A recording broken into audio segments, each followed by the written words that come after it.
Yo, what's good, YouTube? It's SSG Cho, and today,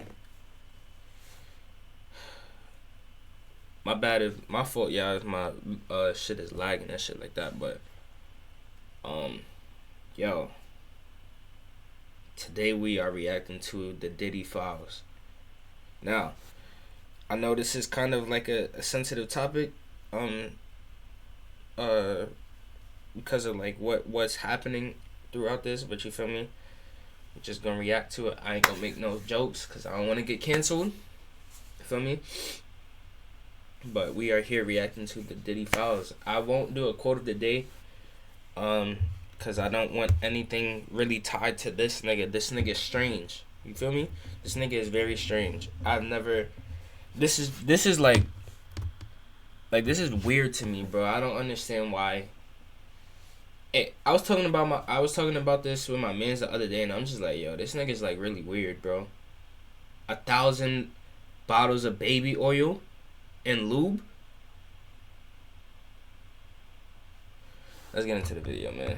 The extremely powerful executive Sean Diddy Combs has had an ominous presence in the music industry for the past 30 years. From his suspicious involvement in the demise of Tupac and Biggie, his secretive ritualistic parties in the backrooms, as well as numerous accidental confessions, has made the public pre-decide that he is guilty of all accusations against him. Not only have multiple women filed formal lawsuits alleging him of violent sexual assault and humiliation, but now the federal government raided his home as they investigate his involvement in a global sex trafficking operation. Technically, at the moment, he is not being charged of any crime, but any day now, Diddy could feel the wrath of the American justice system. Today, we are going to unearth the secrets he never wanted the world to know with the goal of determining one thing: did he do it or not? It's first very important to understand Diddy's potential involvement in the murders of Tupac and Biggie, because if you believe those allegations to be true, everything that happens afterwards makes total sense. Yeah, in the mid-90s, Diddy, also known as Sean Puffy Combs, was in the middle of the infamous East Coast vs. West Coast hip-hop rivalry. It all began with East Coast rapper and Bad Boy Records signee, the Notorious B.I.G., versus his enemy, West Coast rapper and Death Row Records signee, Tupac Shakur, and it ended with both of them being assassinated via drive-by shootings. Biggie's murder remains unsolved to this day, but in 2023 we learned that Keefe D was the shot caller for the group of individuals that killed Tupac. Although we do not know the specific details as to why these two rap legends were killed, through all the theories, key information, and first-hand recollections from friends and witnesses of both murders indicate that Sean Combs had involvement in both murders. Biggie and Tupac were friendly and actually respected each other at first. Tupac had begun rapping in 1991 and within 2 years already had earned a platinum album. Biggie was a crack dealer who recorded freestyles for fun, until someone sent his tapes to Puffy, who signed him to Bad Boy Records for $25,000. Puffy was also able to use his status in the music industry to connect Big and Pac. Pac became a mentor to Biggie. He once even asked him to be his manager. I was there, nigga. I trained the nigga. He used to be under me like my lieutenant. The nigga, I used to come to New York. I used to do shows and let the nigga come on before I did Keep Your Head Up and Get Around. Because nobody knew the nigga in New York. And I used to tell the nigga, yo, if you want to make your money, you gotta rap for the bitches. Do not rap for the niggas. I told the nigga, don't rap for the niggas. Rap for the bitches. The bitches will buy your records and the niggas want what the bitches want. So all of a sudden he changed from being listen to party and bullshit. Listen to his style. He changed from that to Big Papa. Pac believes that Biggie used him as a blueprint, changed his whole style, persona, and music to be more aligned with Tupac. Many people speculated that Diddy also had a slight obsession with Tupac. He started dripping himself in Versace after Tupac did it first. He also got romantically involved in women after Tupac had ran through them first, like Sarah Chapman, who ran around with Tupac in the 90s and is now the mother of one of Diddy's children. Pac's claims aged like fine wine when recently the internet figured out that Biggie's most successful hit, Juicy, was actually stolen by a Mississippi-based artist called Notorious B.I.G., who released a song called Big Daddy a year before Juicy that sounds exactly the same.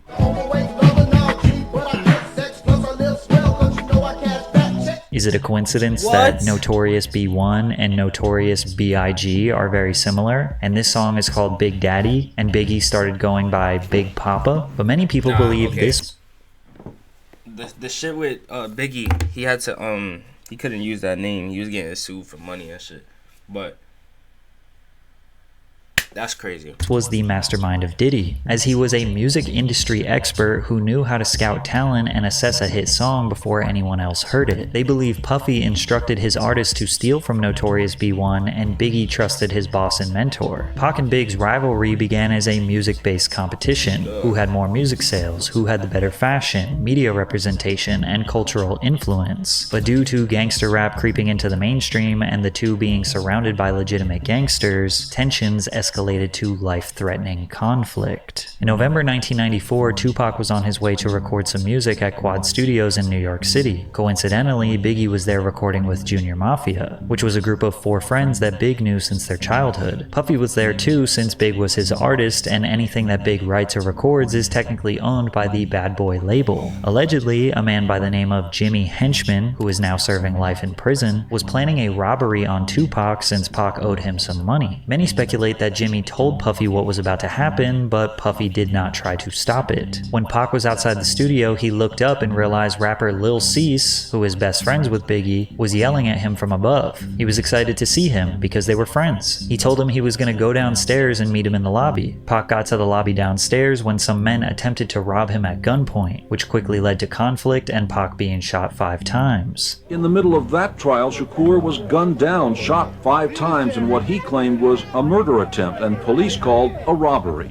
As the police did their investigation, you can see Diddy looking around scanning the area with his head down. Keep in mind that after Tupac was shot, he got in the elevator and went upstairs where dozens of Bad Boy affiliates were located. Pac was interviewed by Vibe magazine detailing the night he was shot and the energy of the people around him while he was bleeding out. Because Andre Harrell was there, Puffy was there, Biggie, nobody approached me. I noticed that nobody would look at me. Andre Harrell wouldn't look at me. I had been going to dinner with him the last few days. Puffy was standing back too. I knew Puffy. He knew how much stuff I had done for Biggie before he came out. Based on Tupac's words here, fans in the media believe that he was hinting that Biggie and Puffy might be behind the attack, which bothered Big and Puff since publicly at this point they were still friends. Tupac article had me pissed off, you know what I'm saying? And the rumors that's spreading is on some tip like we set him up, you know what I'm saying? And that's crazy. It's just ridiculous, you know what I'm saying? But I also understand that if you was to get shot 5 times, mind is just completely spinning, you know what I'm saying? You're real confused about your situation.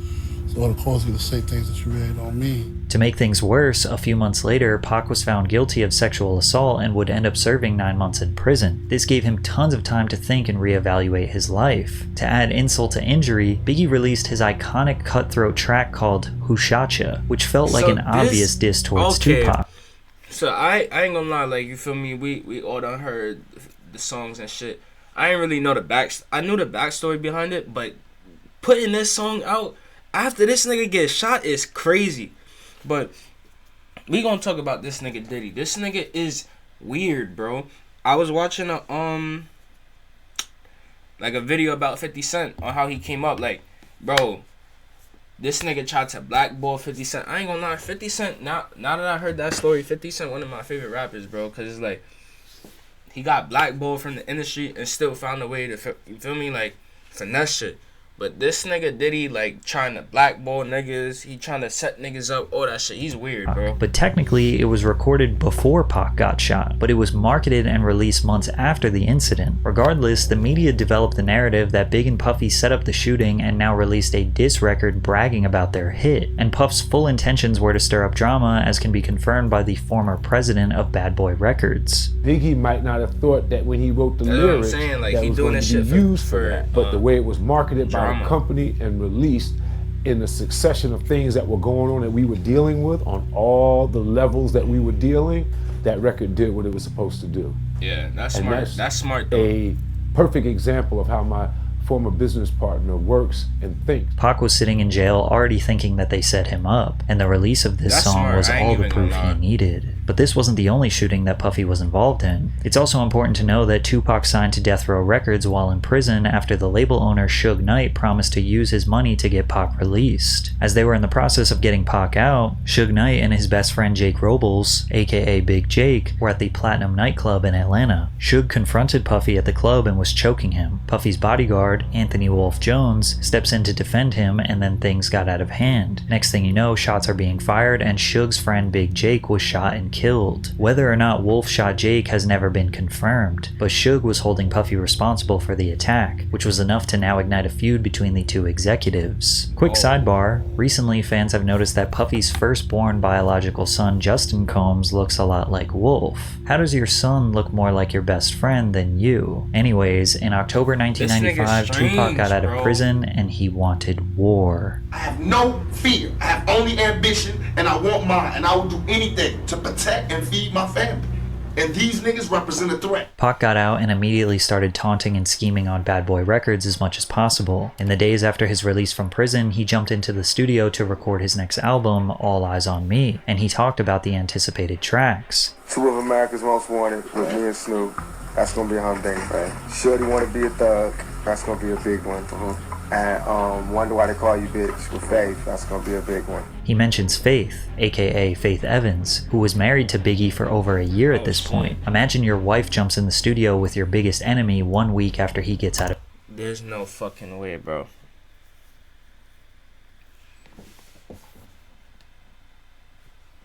jail. Pac was also seen with Faith Evans at Whitney Houston's album release party. The rumor is that Biggie cheated on Faith and that she was trying to get back at him by cheating with Pac. Pac also allegedly started messing around with Mary J. Blige, who was a close friend and business partner with Puffy. Then Death Row Records held a Christmas party in 1995 where a close friend of Puffy, Mark Anthony Bell, was mercilessly beaten and forced to drink urine after refusing to give Suge Puffy's mother's address. Tupac and Death Row did not let off the gas. At the 1996 Soul Train Awards, Biggie won the award for Song of the Year, and Tupac won Best Rap Album of the Year. After Big got his award, he took some pictures backstage and then exited the venue because he had to go to the airport to catch a flight. And that's when Pac and Suge pulled up in a Hummer, taunting them. While we was waiting for the car to pull up, Suge and Tupac pulled up in the Hummer, and Tupac was really loud, yelling West Side, cursing, yelling a bunch of stuff, and Suge came from the other side and was like trying to actually walk up to us saying he just want to talk to Big, like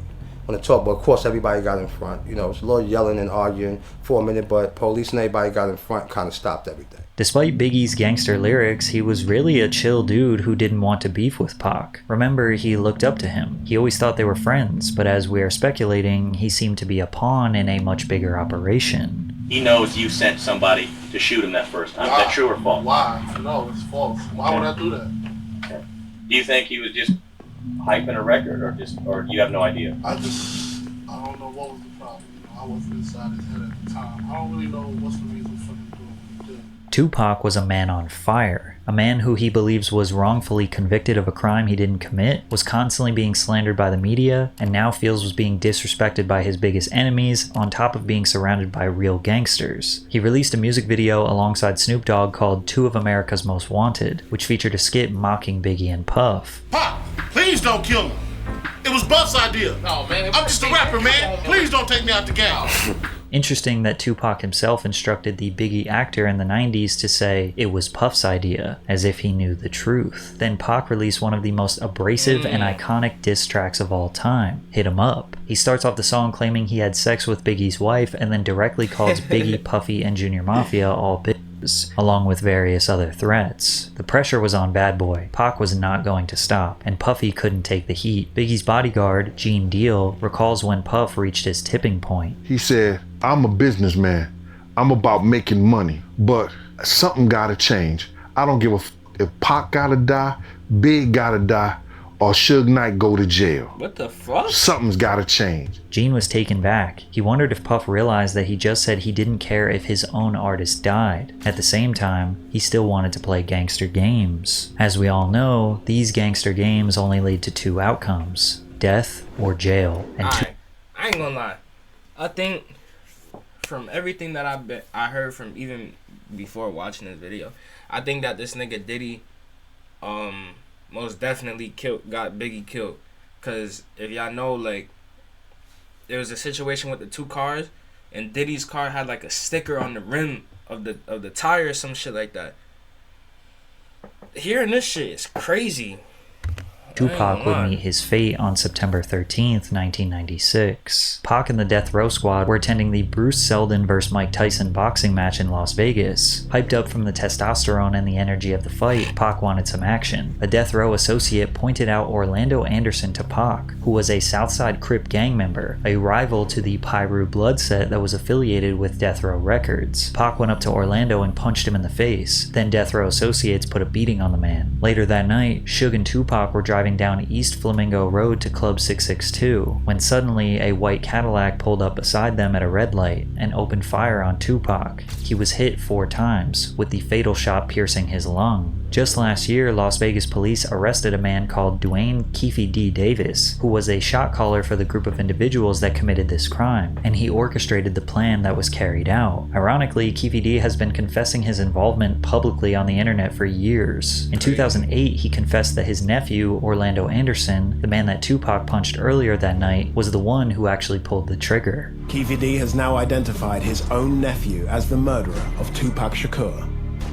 Bolstering Keefe D's claim was an informant in 1997 who told investigators that Puffy had hired the Southside Crips to kill both Suge and Tupac, and that the Crip who was had hired in 1997 who told investigators that Puffy had hired the Southside Crips to kill both Suge and Tupac, and that the Crip who was jumped at the MGM was in the group that had done the hit. This was exactly the same story that Keefe D told us a decade later. Keefe also stated that Puffy offered them $1 million to kill Suge and Tupac. We wanted $1 million. Yeah, he said, come on downstairs and talk to me. He tells you, seriously, man, I need to get rid of these guys. I mean, he's looking at you in the eyes and he's like scared. Yeah. You tell him we'll do it for $1 million, and he's like, okay, I'll do it for $1 million. Yeah. He agrees, you shake on it or something like that. It's nothing. Who brought up the amount of $1 million? He did. Puffy did? Yeah. Okay. Was it you?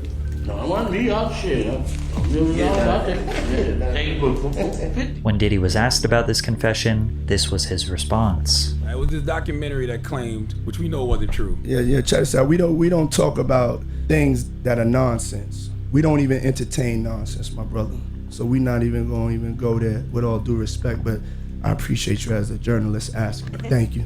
As you can imagine, Death Row was likely seeking retaliation for the murder of Tupac. Everyone at Bad Boy Records knew they were not safe, but they were especially not safe in Southern California. An LA kingpin called Gene Deal. That's another thing. I don't know why.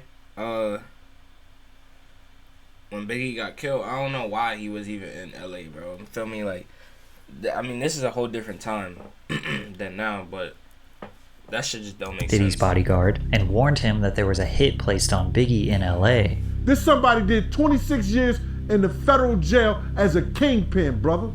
He called me to save Biggs' them life. Tell them niggas not to go nowhere. It's a hit on them. You get this information from a kingpin, brother. Chaz Williams. Despite knowing all this information, in February of 1997, they headed out to Los Angeles to promote Biggie's new album, Life After Death. Puffy also wanted to record some of his album, No Way Out, in LA. Lil Cease, Biggie's best friend, claims that Big wanted to be in LA. If he say go, we going. If he stay, we staying. Big wanted to stay. I always tell people that, why everybody always go, why y'all was there so long, or why you didn't tell him to go home? He's the boss. We're here because of him. And if he feel like it's no threat that he wants to be here, it's our job to stand down with him. Biggie was not taunting the West Coast. He genuinely loved being in LA. He received a lot of love from fans, promoters, radio DJs, despite being surrounded by his enemies. Instead of claiming to be the victor of his beef with Tupac, Biggie wanted to use his life to inspire change and squash the East Coast versus West Coast beef. The truth is, over the years, Puffy and Biggie had made so many enemies that they didn't really know who was after them, but they overstayed their welcome in the City of Angels, and Big's demise came on March 9th, 1997. After presenting an award at the 1997 Soul Train Awards, the Bad Boy crew attended the after-party hosted by Vibe magazine at the Peterson Automotive Museum. Biggie left the party riding in the front passenger seat of a Chevrolet Suburban SUV with Puffy and other entourage members driving directly in front of them. As they stopped at the first red light, a dark-colored Chevrolet Impala pulled up alongside Biggie's SUV. An unknown assailant inside the Impala rolled down the window and fired multiple shots at Biggie. See, this is what I was talking about. This shit has You feel me? Look at the rims. Diddy's car, it had his name on it, you feel me? Biggie's vehicle. Biggie was hit numerous times by gunfire, sustaining 4 gunshot wounds. One of the bullets struck him in the chest, causing severe internal injuries. He was immediately rushed to the Cedars-Sinai Medical Center, but pronounced dead at the hospital that night. So what happened? Well, Puffy's business partner said that they had used up all their budget on security, so they couldn't hire extra security for this evening. Keefy D was also at this party and offered protection. Puff told him to stand down. Puff decided to ride in the separate car located in front of Biggie's. Then he gave his security guard, Gene Deal, very strange instructions rather than maximizing Big's protection. I tried to ride on the side of the car. Puff said, yo, Gene, what you doing? I said, I'm riding on the side of the car. I have my gun out. So he says to me, Gene, if you don't get in this car, you ain't gonna never work for Bad Boy ever again. I said, man, how the f you gonna try to tell me how to do my job? He said, Gene, we don't need that look. We don't need that look. Get in the car. As I go to get in the car, this motherfucker reached down and let his seat all the way back. So now I gotta put my legs sideways. I'm like, yo, what the fuck is you doing? I said, you ready? He said, you ready? I said, Kenny, run the next 3 lights. Kenny said, for what? I said, motherfucker, run the next 3 lights, Kenny, or I'm gonna drive. Kenny just took off. The first car ran the red lights, but the car behind them did not follow. They decided to stop at the red light. Lil Cease had his head hanging out the window trying to holler at some girls. Then out of nowhere, the shooting took place. According to an FBI agent, Phil Carson, who worked on the case for several years, Suge Knight hired Amir Muhammad to carry out the execution. However, the agent says that the original target was not Biggie. They were targeting Sean Puffy Combs. Gene also believes this story is the truth. I believe it was meant for Puff.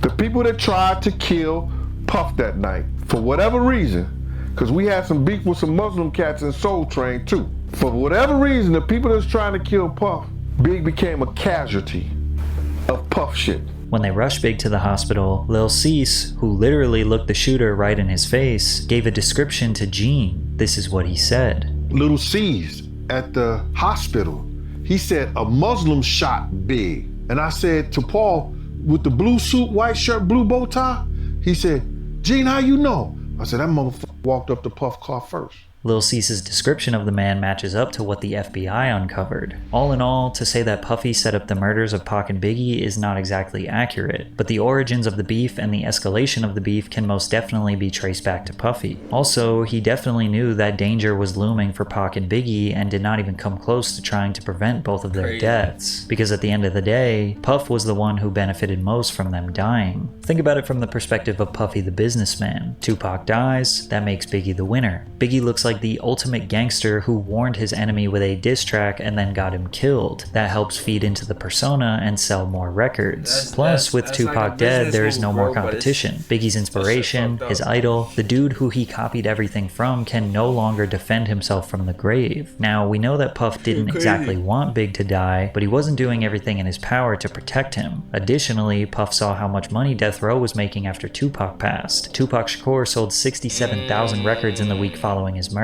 2 months after he died, they released The Don Killuminati, The 7-Day Theory, which Shakur recorded under the name Machiavelli. It debuted at #1 on the Billboard Hot 200 with first week sales of 664,000 and 250,000 the second week. To this day, Tupac has sold 75 million records, most of which came posthumously. Crazy. Puffy owned all of Big's publishing. He allegedly purchased it from him for $200,000 years before he passed, which meant that everything he recorded or wrote for himself or other artists, Puff owned all of Biggie's percentage. Aside from the tens of millions of dollars in albums Big sold posthumously, he was also a prolific songwriter. He wrote all of Junior Mafia's album. He wrote for Lil' Kim. He wrote for Mace, Craig Mack. Also consider every single time he's been sampled over the years. Diddy has been making money off Biggie for more years than Biggie was alive. There were even suspicions that Biggie was aware of how much control Puffy had over his music and tried to sign over all his new music to his infant daughter, but passed away before he could get the business deals done. Biggie's mother, Valletta Wallace, has repeatedly expressed her distrust of Diddy. The truth is, Christopher accepted the illusion of a friend and mentor for about $25,000. That's the amount Puffy lured my son with. That was a lot of money for Christopher back then as a 19-year-old. She continued by saying that she was glad her son does not have to witness that the very people that he thought he could ride and die with wouldn't think twice about using his mother. She added,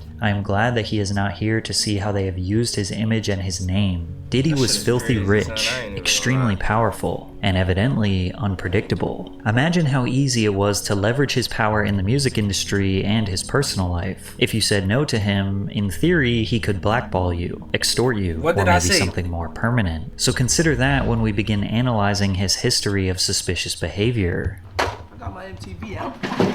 Savage! I'm a savage! Oh! I'm a savage! Whatever I want, I'm going to get! Whatever I want, I have to get! Let's start with the mysterious Puffy's Flavor Camp, where Diddy would mentor teenage musicians, like Usher, and give them a taste of the music industry. R&B sensation Usher was nothing short of a child prodigy. By age 13, he had already been discovered in Atlanta by L.A. Reid, and they sent him to New York City to record his debut album with Diddy. In 1994, Usher was just 14 years old, and he moved into Diddy's house to be a part of his Flavor Camp. I mean, but hey, it was curious. I got a chance to see some things. Yeah, but you were 13. What were you seeing? I went there to see the lifestyle. Right. And I saw it. And it was, but I don't know if I could indulge and understand what I was even looking at. It was pretty wild. So nobody tried to, some woman didn't come along. I didn't say that. Okay. I didn't say that. What I did say is that there were very curious things taking place. And I didn't necessarily understand it. Usher has been very reluctant to discuss what happened when he lived with Diddy. In a 2004 article with Rolling Stone, he said, "Puff introduced me to a totally different set of sex, specifically. Sex is so hot in the industry, man. While he was in New York, he lived at Puffy's house in Scarsdale. There was always girls around. You'd open a door and see somebody doing it, or several people in a room having an orgy. You never knew what was going to happen." Some people look at this as nothing short of grooming a young boy. One time, Diddy himself detailed what living with Usher was like. Back in the days when he was like 10 and I was a little bit older, his older brother, we used to fight over the Frosted Flakes. You know what I'm saying? Before pause was invented. You know what I'm saying? But it's what is wrong with him? He actually wrestled off of the Frosted Flakes because he used to always get up early with me. Now he's one of the richest stars in the world. And What the f did Puff just say? Even though Kevin Hart was just joking, he really was the only one that seemed to question what Diddy was talking about. But Usher looks kind of uncomfortable. And you'll notice a theme where Diddy is very comfortable touching other people, embracing them, calling them pet names, and almost always the other person's body language screams they do not like it. Man, you doing it, man. You deserve it, daddy. You putting in that work. But Usher is not the only artist in the industry who may have been a victim of Puffy's Flavor Camp. Justin Bieber was also mentored by Diddy early on in his career. Bieber, just after his 15th birthday, spent 48 hours. This shit is making me mad, bro. As a grown-ass man, why are you doing shit like this, bro? Like, I can't fathom why someone like this nigga likes doing this shit, bro. What is wrong with you? With Diddy. Diddy gifted him a Lamborghini Gallardo and let the world know why him and the teenager were hanging out. Where we hanging out and what we doing, we can't really disclose, but it's definitely a 15-year-old's dream.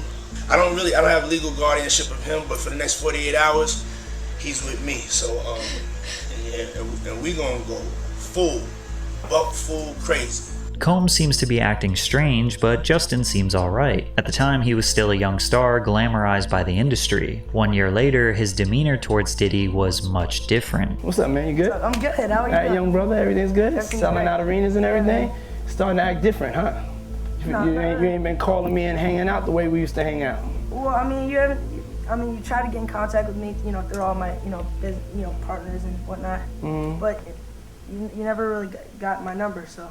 Now, Combs is renowned for hosting lavish and star-studded parties that have become legendary in the entertainment industry. Diddy parties are famous for attracting A-list celebrities across all industries. I had the craziest mix, Combs told Oprah. Some of my boys from Harlem, Leonardo DiCaprio after he just finished Titanic. I had socialites there and relatives from down south. Diddy parties are typically hosted at luxury venues or his own private residences. The media were quick to anoint him the modern-day Gatsby, a title he embraced with open arms. "Have I read The Great Gatsby?" he said to a reporter in 2001. "I am The Great Gatsby." However, many people forget that one of Diddy's first parties ever resulted in the deaths of 9 attendees. In 1991, 22-year-old Sean Combs was the promoter of the Heavy D's and Puff Daddy celebrity charity basketball game at City College's Nat Holman Gymnasium, the infamous Puffy Party where a stampede occurred taking the lives of 9 people. Some of the hottest rappers in the game Game were set to attend. Boyz II Men, Phife Dawg, Big Daddy Kane, Jodeci, even LL Cool J and Mike Tyson showed up. The crazy part is that fans could see all of their favorite stars for just $12. The first problem occurred with the tickets. Keep in mind, this is in '91, so people had to go to physical locations like the Apollo Theater box office to buy tickets. Tickets were also sold at local shops like Boss Emporium, and even free tickets were given out on the radio by Funkmaster Flex. The facility could only hold 2,730 people, but they had no idea how many tickets they sold, as no proper system was set in place to keep track. Despite this, Gene Deal recalls Puffy requesting to cut security presence in half.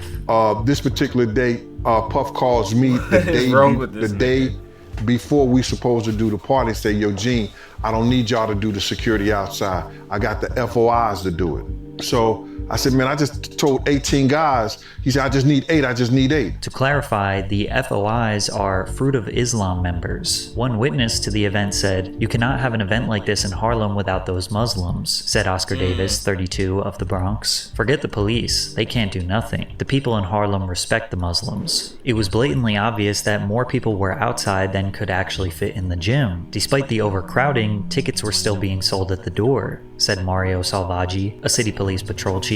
Fans entered through 2 side exits and funneled down the stairs, through the doors into the gymnasium. But once LL Cool J and Mike Tyson showed up, all hell broke loose. Mobs of people started swarming from outside to rush inside, pushing people forward towards the glass doors. The glass doors eventually were shut and needed to be pulled towards the crowd to be opened. Guards tried to instruct people to fall back, but they wouldn't listen. The pressure became so great that the glass doors shattered and people fell through them. Outsiders began stampeding and stomping over bodies to get inside the facility, but the problem just got worse as they needed to go down the stairs into the gym. The doors at the bottom of the stairs also needed to be pulled open towards the crowd, not pushed into the gym. So hundreds of people were squeezed up against these doors in this tiny stairwell with no way to escape. Also notice that these doors don't have any windows. So inside of the gym, people were having a great time. From the outside, you can hear them partying, playing music, and rappers shouting over the microphone. They didn't even know that just on the other side of those doors were people fighting for their lives. Eventually, they got the doors open. As much as 6 people were stacked on top of each other and began spilling onto the gym floor, finally relieving the pressure. People began trying to perform CPR on the ground. Someone announced over the microphone that 3 people died right there. This caused chaos, and the people inside the gym began trying to leave, stampeding back through the exact same stairwell where people were trapped in the first place. Police identified 5 men and 3 women dead at the scene, and 29 people were injured. A 9th victim died in the hospital days later. All of them died from asphyxiation. 8 families of the deceased settled wrongful death lawsuits against Mr. Combs in early 1998. Mr. Combs ended up paying around $600,000 of a total $3 million or so. Now, clearly, this wasn't all Diddy's fault. Legally, the courts claim the city 50% responsible and the promoters 50% responsible. Regardless, death and dark energy seemed to lure around Diddy since his earliest days. From there, he kinda stopped throwing parties for the public and started to keep them private. However, over the years, disturbing rumors have spread regarding what happens during Diddy's parties, ranging from groups. This nigga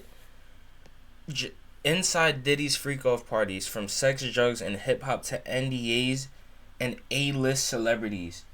This nigga, this nigga is crazy, bro. Signing an NDA is fucking ridiculous, sex rituals to casting couches where newcomers would secure their future in various industries. The biggest rumor is that aspiring male talent would need to pleasure other powerful men to advance their careers, and apparently it's an open secret in the music industry, which is why Shannon Sharp erupted in laughter when Cat Williams said, "Cause P. Diddy be wanting to party, and you gotta tell him no. You got to tell him no. I did.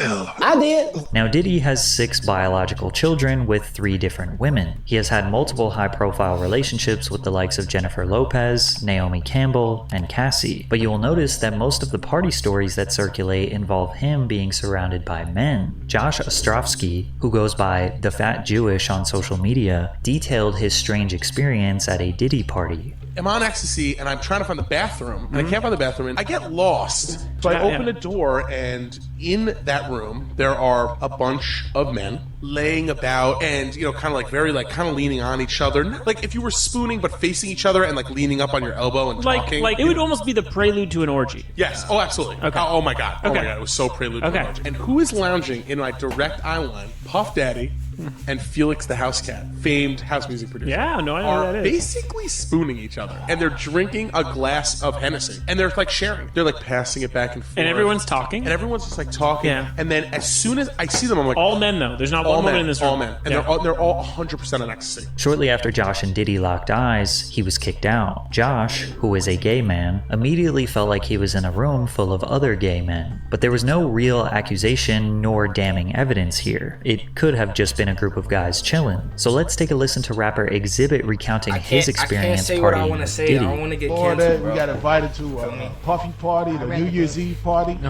He invited us to the house because he wanted to go to the club after. Puffy calls me outside. He's like, "Hey man, that girl you know about?" He's like, that's the devil, man. You know what I'm saying? I was like, "What you mean that's the devil?" So we get into the truck. He said, "Let's go to this club." We sitting there bopping to the music, and then she point over the corner. It's two dudes kissing. You know what I'm saying? I'm like, the f is this? And then she point another direction. It's another dude over there, like butt ass naked dancing. You know what I'm saying? We take off, man. Based on X's story, it seems like Diddy brought him to a gay club. Or maybe coincidentally, Exhibit just looked at the only two gay couples in a regular club. 50 Cent also recalls one of the first times he met Diddy. We gotta kick it. This is Puff. Okay. He telling me we gotta kick it and shit. And he's like, yo, why don't we like go shopping or some shit? I mean, like, I pay for it. And I was like, what the fuck this nigga just said? It's a fruit pie. Trust me. Now, there is no doubt that homophobia has been prevalent in hip-hop forever. However, some people are just simply not gay, and Diddy's actions make them feel uncomfortable. Like rappers Fabulous and Jadakiss, who were pressed by Diddy on a podcast that got really awkward really quickly. He began by repeatedly calling the host Nori Daddy. I got Mr. Lee. Yeah, I love this drink. Where you put my bag? I like when you like this, Daddy. Yeah, where you put my bag? Daddy, I like when you right scrambling and scraping for shit. No, I like that. Shit. I've been practicing. Then he proceeded to ask Fabulous why he didn't want to party with him. See where I look back on where I became. Did you miss me? Yo, I ain't gonna lie. Bro, I hope and I pray that Fabulous is not part of this, bro. Bro, he can't be, bro. You feel me? My bad for pausing the video so much, y'all, but bro, Fabulous, I hope that this nigga is not a part of none of this shit, bro. You feel me? As a kid, bro, feel me, listening to Throw It in the Bag, that shit used to be my song, my nigga. Yo, this nigga right here, Fabulous, bro. I pray and I hope that you not one of them, bro. I pray. Oh, bro, I'm gonna lose my shit, bro. For real, because it seems like a thing. I with miss this partying birthday with party, Puff, man. But I'm talking about for your birthday. Huh? Why won't you party with me for your birthday, man? We partied for my birthday before. You came to my party. No, but me and you ain't never really party, you know what I'm saying? Jadakiss kept his head looking straight down for almost the entire interview, and you could tell Fabulous was very uneasy about Diddy's presence. When Diddy was confronted about it, this was his response. Fabulous, please, bro. That was you. Scrambling. You said, I like when you do it like that, Daddy. When you scrambling and scraping for shit. Hey, man. Nah. I mean, you don't go back and look at that stuff and laugh? I mean, it could be funny. I don't really be on it like that. Yeah. It seems like he genuinely has no idea why people thought what he said was weird. He says things, he doesn't even know what he's saying is like fruity. You know what I'm saying? Like, he says something fabulous and he goes, yo, but me and you, we ain't party. Like, we need to party. What is he talking about? What is he talking about? That's the kind of stuff that when people say that to me, I get a little uncomfortable. But even with all the jokes, rumors, and secrets, nobody ever formally spoke out against Diddy and accused him of assault or abuse until 2019, when his ex-girlfriend Gina Huynh spoke publicly about what it's like to be in a relationship with him. Keep in mind that Gina was a side girlfriend for Diddy. The public didn't know about her because his public relationship was with Cassie Ventura, who who he had been on and off dating for a decade. He had caught me texting another man. We were in his closet and he like pushed me and I fell to the ground. He like stood over me. He avoided my face, but he like started punching me like on the side of my head, and I was just like covering my face. He like stomped on my stomach, like took the wind out of my breath. I couldn't breathe, pleading to him like, can you stop? And he like stopped for a little bit. He like grabbed my hair from the back and like was like punching the back of my head. She also claims that she was pregnant with his child in 2014. You mind telling me what happened with that pregnancy?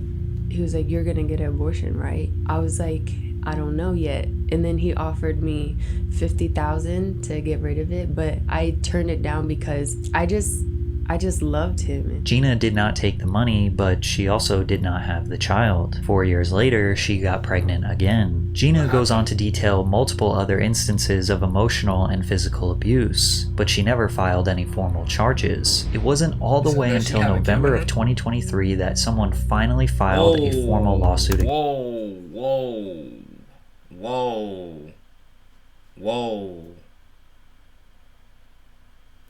See, I heard about this, but I didn't know this word on under Sean. I didn't know that it was this. I thought it was just abuse.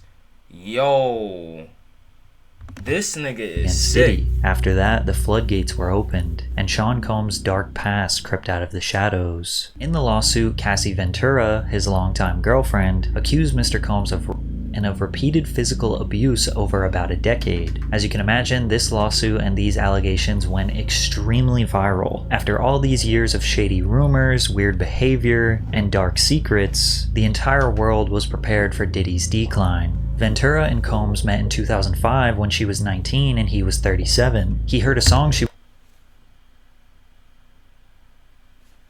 was marketing called Me and You. He then contacted Ryan Leslie, who wrote Cassie's first single, and paired Bad Boy Records with Leslie's Next Selection imprint for the release of Cassie's debut album. In August 2006, Cassie released her self-titled album under Bad Boy Records. The pair formed a close relationship through working together for several months as Cassie became the face of Diddy's fashion label, Sean John. In 2007, Diddy separated from his longtime partner Kim Porter and started dating Cassie. Cassie alleged that Combs controlled nearly every aspect of her life, from her career to having access to her personal medical records. She claims he was frequently violent, physically abusing her multiple times a year, and that he often plied her with copious amounts of drugs, which made videos like this one seem awfully suspicious, where Cassie seems to be hiding from Diddy. What you gotta say now? What you gotta say now? You ain't got shit to say. When you put your girl on the snap, baby, yo, babe. Nah, I ain't gonna lie, I was joking around in this video, but that shit like took a dark ass turn.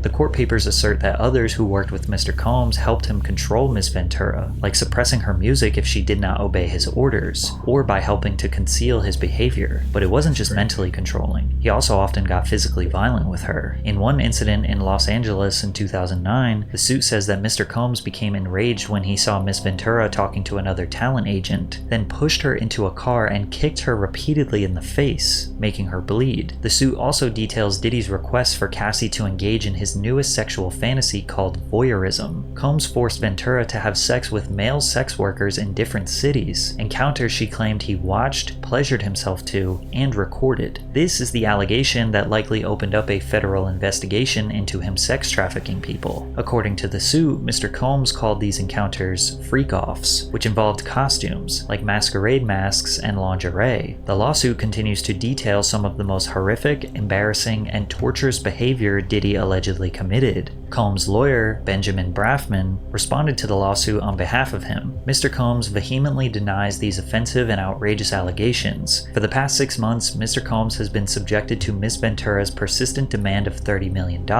under the threat of writing a damaging book about their relationship. Despite them denying everything, the lawsuit was settled just 24 hours after it was made public. We don't know how much, but due to the severity of the charges, the public assumed that Diddy coughed up tens of millions of dollars to keep her quiet, and while Combs likely believed that he escaped Cassie's lawsuit unscathed, a woman named Liza Gardner filed a lawsuit on November 23rd. Gardner claimed that she and a friend met Combs and singer-songwriter Aaron Hall at an MCA Records event in either 1990 or 1992. They returned to Hall's apartment for an after-party where she was offered more drinks and was coerced into having sex with Combs, who assaulted both her and her friend. In another complaint filed the same day, Joy Dickerson Neal alleged that in 1991, she reluctantly went on a date with Combs, who intentionally drugged and sexually assaulted her after their dinner. Diddy denied the allegations through a spokesperson who claimed that the women's claims were fabricated and accused them of exploiting the Adult Survivors Act. The New York's Adult Survivors Act temporarily eliminated the civil statute of limitations for survivors of sexual assault, which gave them the right to file a lawsuit against the perpetrator regardless of how long ago it occurred. Then another woman came out. Jane Doe alleged that Combs, his longtime lieutenant Harve Pierre, and a third unidentified assailant gang-raped her when she was 17 at Combs' Manhattan recording studio in 2003. Pierre, who previously served as president of Combs Bad Boy Entertainment, had also been sued by a former assistant, who alleges he used his position of authority as plaintiff's boss to groom, exploit, and sexually assault her several times between 2016 and 2017.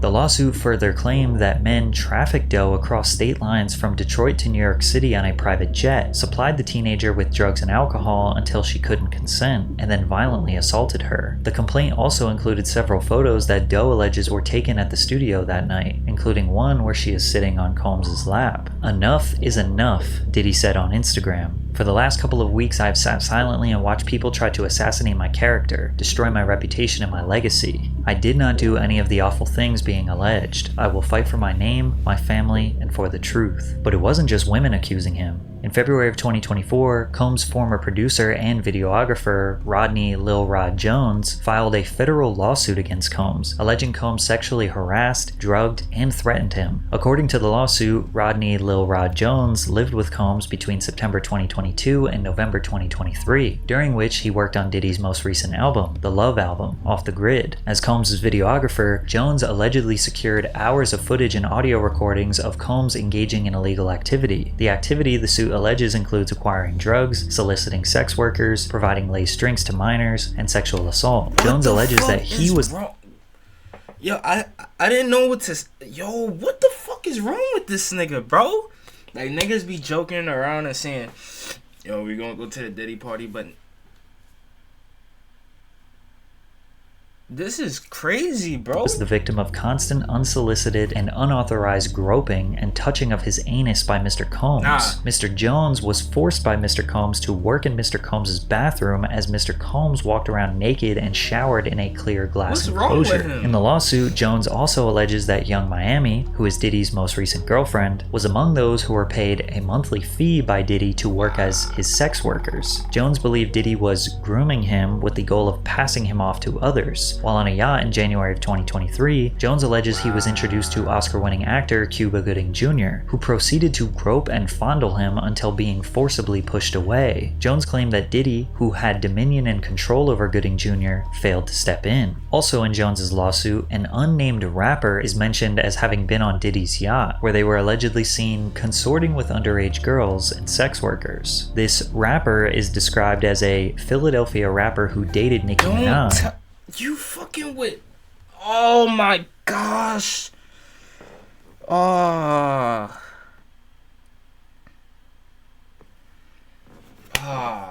my gosh, bro. I thought, bro, first of all, I thought it was just Diddy doing stuff with him.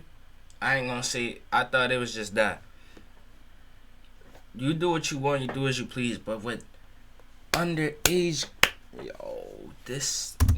Rapper Meek Mill is from Philadelphia and dated Nicki Minaj from 2014 to 2016. That same unnamed rapper, also an unnamed R&B singer, and producer Stevie J allegedly engaged in sexual intercourse with Diddy. This allegation has people looking at that clip of Meek Mill in the pool with Diddy calling him daddy more suspiciously. Also, 50 Cent made some jokes about Diddy and Stevie J on Instagram, to which Stevie J responded with not denying the allegations, but challenging 50 Cent to a boxing match. However it go, I want you to fade, nigga. Fuck all that. Since it's entertainment. Who does that? Let me Who beat the shit does out of you. that, I'll tell bro? you something. Yo, don't duck you that. just got I'm calling you out. accused What of the you want to do, craziest shit, Curtis? and you want a But boxing the most match? shocking You're a allegation fucking made in the idiot. lawsuit was Mr. Jones discovered that Mr. Combs has hidden cameras in every room of his homes, and that Diddy was secretly recording artists and powerful executives like Lucien Grange, who was mentioned in the lawsuit, who may or may not have participated in the freak-offs. If this turns out to be true, we might see some of the most powerful people in the entertainment industry get exposed, and 50 Cent wants to be a part of the expose. He said on Instagram, shaking my head, "This is gonna be so good. What you wanna bet I'm gonna get these tapes? I'll pay top dollar for them. You been over there? I don't go to Puffy's parties." However, it seems as though Sean Combs' reign of terror may be over. On March 25th, 2024, Homeland Security agents and other law enforcement officers raided Diddy's homes in Los Angeles and Miami due to a possible ongoing sex trafficking investigation. Homeland Security expert Hal Kempfer added some insight that the evidence they're looking for includes laptops, flash drives, and anything that would connect Combs with the allegations. As of right now, we don't know what they found, and technically the feds never formally announced what they were looking for or why they were there, but it's safe to assume, based on the allegations. Conveniently, Diddy was not even in the United States during the time of the raid. According to TMZ, Combs' private jet was spotted on the ground in Antigua, in the Caribbean, shortly after news of the raids broke. Many people believe he is fleeing the country, and today it seems like Diddy is spiraling. He just posted on social media trying to see who in the industry is on his side. Hey, yo, right now though, for real, yo, I need to know who with me. You know, like just straight up, like I don't have the time. If you with me, let it be known. If you don't with me, be quiet. And just in case you wanted some more twisted allegations and insane conspiracy theories, take a look at the founders of Uptown Records, the people who gave Diddy his very first job in the music industry. Andre Harrell, dead at age 59. Heavy D, dead at age 44. Kim Porter, dead at age 47. And Al B. Sure, who was just in a coma for 2 months and almost lost his life. Al B. Sure is also the father of Diddy's oldest adopted son. Al B. had a child with Kim Porter before she left him, married Diddy, and had children with him. Albie has recently been trying to reach out to his oldest son, hoping that he will leave Diddy and come back home, and when he got out of his coma, he strongly insinuated that Diddy was the reason behind it. We're going to be producing the Albie Shore life story. So hold on to your britches, and you'll really understand how I ended up in a coma. You're really going to need to call Homeland Security. Now, why would Diddy want the people who got him into the music industry in the first place to all be dead? I don't know. Your guess is as good as mine. But it seems like almost everyone around Sean Combs for his whole career either dies, disappears from relevance, or speaks out against his devilish ways. Yet nothing bad ever seems to happen to him. He just seems to get more successful and rich. Is it a coincidence? Maybe. But for now, we will just have to see how this all plays out. Based on everything you have learned in this video, you probably think he is guilty. But as of right now, we're not done. This shit just made me sick to my stomach, bro. Fuck it. We could hit an hour video. No,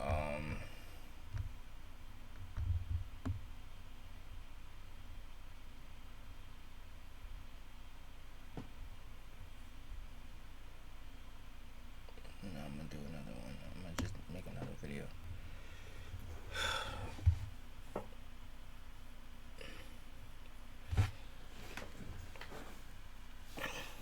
Yo, I ain't gonna lie, this shit, like, listening to, like, I knew some of this stuff, but this shit make me sick to my stomach, bro. Like, this shit really makes me sick. I don't know, bro. We gonna react to another video. We gonna make another video for that, you feel me? But let me know how y'all feel about this down in the comments below.